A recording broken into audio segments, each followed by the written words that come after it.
Hello guys, मैं हूं यश और आज हम बात करेंगे धार्मिक शोषण पर।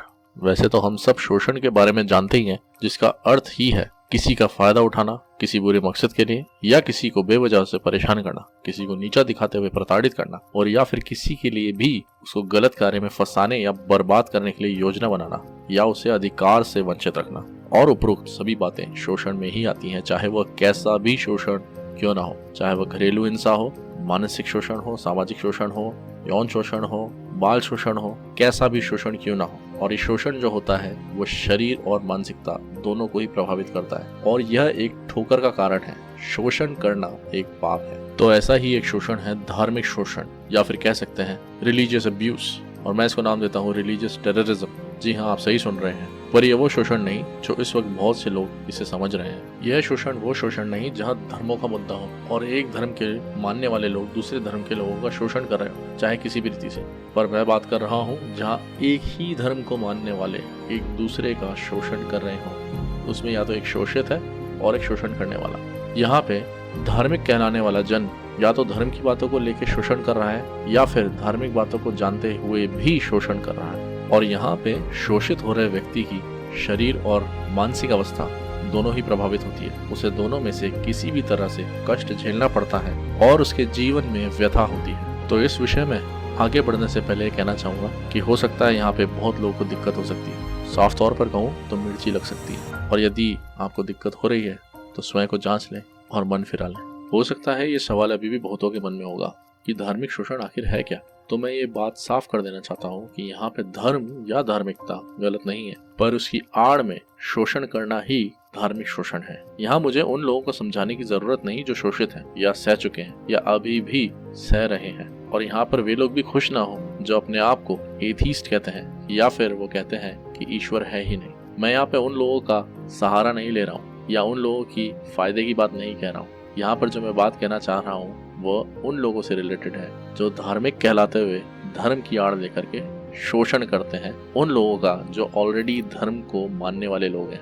धार्मिक शोषण के बहुत सारे उदाहरण बाइबल के अंदर दिए हुए हैं, और इन्हीं कुछ उदाहरणों से आप समझ पाएंगे कि धार्मिक शोषण है क्या। यहाँ पे पहला ही उदाहरण है उत्पत्ति 4 अध्याय से, जहाँ पे आदम के 2 पुत्र कैन और हाबिल के विषय में है। जब हाबिल की भेंट ग्रहण कर ली गई थी परमेश्वर द्वारा, तब कैन की भेंट ग्रहण ना की गई थी, और वह अपने ही सृजनहार के ऊपर क्रोधित होता है, यहाँ तक कि अपने भाई को जलन के मारे, ईर्ष्या के मारे मार डालता है। और यहाँ पे दूसरा उदाहरण है उत्पत्ति 29 अध्याय से, जहाँ हम सब जानते हैं कि याकूब लावान के पास जाता है क्योंकि उसे राहेल पसंद थी और वो उससे ब्याह करना चाहता था, पर धोखे से उसका ब्याह लिया से करा दिया जाता है। ऊपर से 7 वर्ष की सेवा भी उससे करवा ली जाती है, और पता चलने पर कि उसके साथ छल हुआ है, वो शिकायत करने पर भी उसे दोबारा 7 साल की सेवा करनी पड़ती है, और राहेल से तब जाके उसका ब्याह होता है। और इस प्रकार हम देखते हैं कि छल के कारण उसका शोषण किया जाता है 14 वर्ष तक। तो जो उसका हक था वहाँ पे उसे समय से ना उसका अधिकार दिया जाता है, ना उसका हक उसको दिया जाता है। और यही पूरा आप 29 अध्याय में पढ़ सकते हैं। और जो तीसरा उदाहरण है वो हम देखने पाते हैं उत्पत्ति 37 अध्याय से, और ये कहानी हम सभी जानते हैं जो यूसुफ के ऊपर है। यूसुफ के स्वप्नों के द्वारा परमेश्वर की योजना यूसुफ के जीवन के लिए दिखाई देती है, जो कि उसके भाई समझ लेते हैं, और उन्हें इस प्रकार की ईर्ष्या होती है, इस प्रकार का बैर वो रखते हैं कि वो यूसुफ को बेच डालते हैं। चौथा उदाहरण है निर्गमन 14 से, जब इजरायलियों को लाल समुद्र पार करना होता है और उनके पीछे मिस्र की सेनाएं होती हैं, तब इजरायली मूसा को कोसने लगते हैं कि क्या तू हमें मरवाने के लिए यहाँ ले आया है। ये वही कच्चे मन के लोग होते हैं जो मुसीबत आने पर डर जाते हैं और परमेश्वर और उसके भयानक कार्यों को भूल जाते हैं। और ये बात हम देख सकते हैं निर्गमन 14 अध्याय। ऐसे ही वो कभी कभी खाने के लिए बड़बड़ाने लगे, जैसे 16 अध्याय में आप देख सकते हैं कि समाज को क्या तू भूखा मारना चाहता है, और 17 अध्याय के अंदर वो पत्थर मारने तक को तैयार थे। और ऐसे लोग शोषण करते हैं परमेश्वर के चुने हुओं पर या परमेश्वर के द्वारा चुने गए अगुओं पर, जब वे मुसीबत को देखते हैं और उनके मन कच्चे हो जाते हैं, और इसी प्रकार वे दोष लगाना शुरू कर देते हैं। 5वां उदाहरण है गिनती 12 अध्याय में। यदि आप पढ़ेंगे तो वहां पर मूसा के अपने ही भाई बहन मूसा की गलती करने पर कि उसने एक कूशी के संग विवाह कर लिया है, निंदा करने लगते हैं और अपने आप को श्रेष्ठ गिनने लगते हैं। यदि आप पढ़ेंगे दूसरे अध्याय में तो वहाँ लिखा है, उन्होंने कहा क्या यहोवा ने केवल मूसा ही के द्वारा बातें की हैं, क्या उसने हमारे द्वारा भी बातें नहीं की। और जब परमेश्वर ने ये सुना तो परमेश्वर ने उन्हें मिलाप वाले तंबू में इकट्ठा होने को कहा, और वहाँ परमेश्वर आखिर में कहते हैं कि तुम मेरे दास मूसा की निंदा करते समय क्यों नहीं डरे। और तब परमेश्वर का क्रोध उन पर भड़कता है, और यहाँ तक कि मरियम को कोढ़ भी हो जाता है, पर उनके क्षमा मांगने पर वे दोबारा से कूच करने पाते हैं। छठवां उदाहरण है पहला शमूएल 17 अध्याय 28 पद से। जब गोलियत नामक पलिश्ती इजराइलियों को ललकार ही रहा था, तब दाऊद भी छावनी में जाता है। तब उसके भाई उसे छोटा समझकर और यह कि वो काम छोड़कर या लड़ाई देखने को आया है डांटते हैं, उसे कम आंकते हैं। यहाँ तक कि शाऊल भी, जो उस वक्त इजराइल का राजा चुना गया था, भूल जाता है कि उन्होंने जीवित परमेश्वर की सेना को ललकारा है। बाद में दाऊद ही एक विशालकाय दैत्य को मात्र एक पत्थर से मार डालता है। सातवां उदाहरण है पहला शमूएल 18 अध्याय में, जहाँ देखने को मिलता है कि जब दाऊद गोलियत को मार डालता है, तब भीड़ गीत गाती है कि शाऊल ने तो हजारों को मारा, पर दाऊद ने लाखों को मारा। और शाऊल ये सुनकर बहुत क्रोधित होता है और कई बार दाऊद को मारने की कोशिश भी करता है, और साथ ही साथ डरता भी है कि परमेश्वर उसके साथ में है। शाऊल को अब उसकी सत्ता खतरे में लगने लगती है कि यह हो सकता है कि दाऊद अब राजा बन जाए। तब से शाऊल अपना एक लक्ष्य सा बना लेता है कि वो दाऊद को मार ही डालेगा, और यहाँ तक कि शाऊल याजकों तक को मार डालता है क्योंकि उन्होंने दाऊद की सहायता की थी।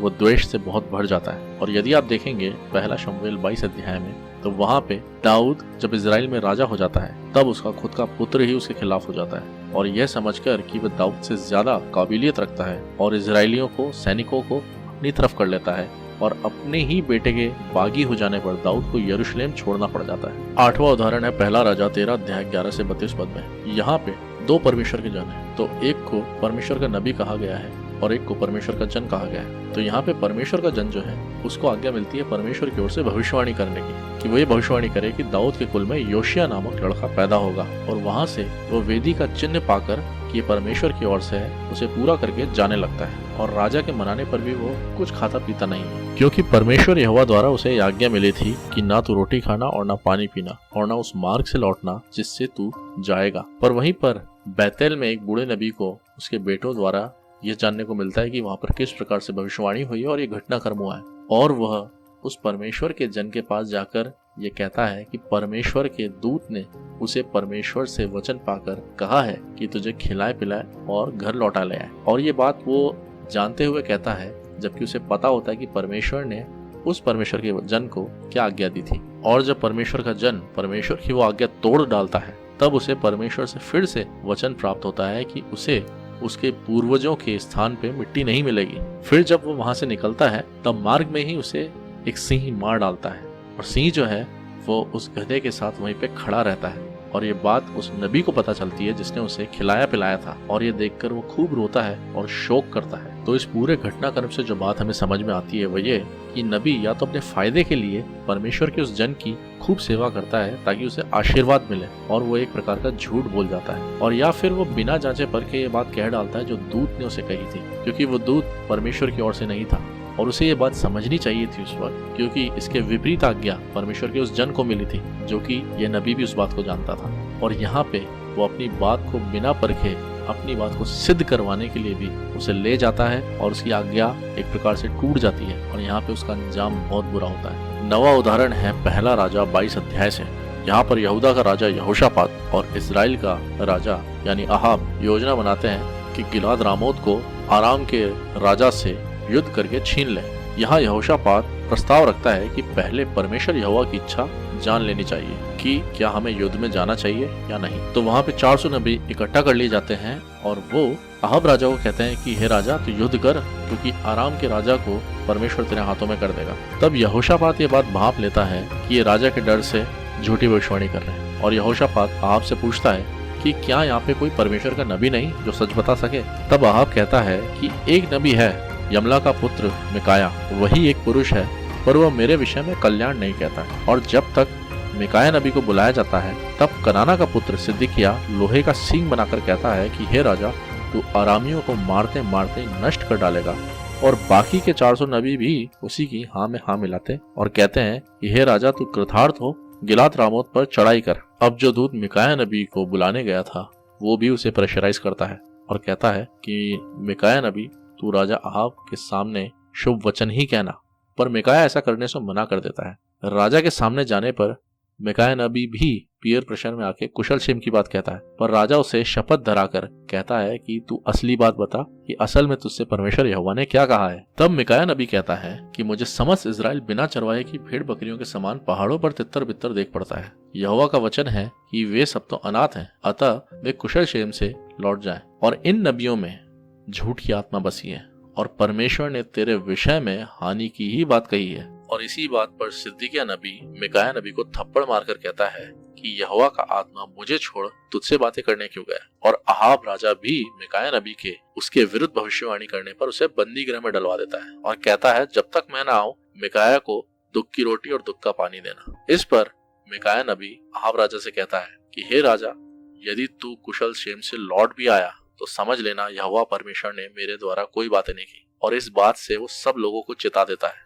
और आखिर में होता भी यही है कि राजा अहाब भेष बदल कर युद्ध में जाता है और एक रैंडम तीर यानी अटकल से चला तीर झिलम छेद कर राजा अहाब को लग जाता है और वहीं पर अहाब की मृत्यु हो जाती है। 10वां उदाहरण, नेहमाया जब यरूशलेम की मरम्मत करता है तो लोग उसका उपहास करते हैं और कहते हैं कि कोई गीदड़ भी इन दीवारों को तोड़ डालेगा। और वहीं पर यहूदी कहते हैं कि आओ तुम ये सब छोड़कर हमारे पास रह लो, क्योंकि यहूदियों से नेहमाया को कोई सहायता नहीं मिल पाती और उसमें भी माली हालातों में वो अपने ही जाति भाइयों से रुपया ब्याज पर लेते हैं। नेहमाया उन्हें डांटता है, तुम अपने भाई से ब्याज लेते हो, हमने तो अपने सामर्थ्य के अनुसार यहूदी भाइयों को जो अन्य जातियों के हाथ बिक गए थे छुड़ाया, अब क्या तुम अपने ही भाइयों को बेचोगे कि वो हमारे हाथों में बिके। और इसी प्रकार से यहूदी अपना फायदा देखते हुए सक्षम होते हुए भी अपने ही जाति भाइयों की मदद नहीं करते। और अब है 11वां उदाहरण। और ऐसे ही अगर आगे देखें तो बुराई इतनी बढ़ गई कि यिर्मयाह नबी तक को सताया गया, उसे बहुत बार गिराने की कोशिश की, उसे फंसाने की कोशिश की और उसे सताया भी गया।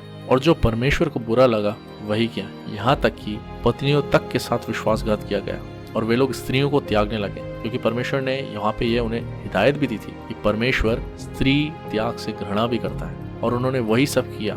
एक ही परमेश्वर को मानने वाले लोग कई बुराइयों में फंस गए और उन्होंने ये सब यह सोच करके किया कि अब परमेश्वर का न्याय कहाँ रहा। तो यह था अब तक का इतिहास जो विभिन्न प्रकार के शोषण को दर्शाता है। तो नेक्स्ट वीडियो में मैं 12वां उदाहरण और आज के समय के मसीहों में शोषण किस प्रकार से है बताऊंगा।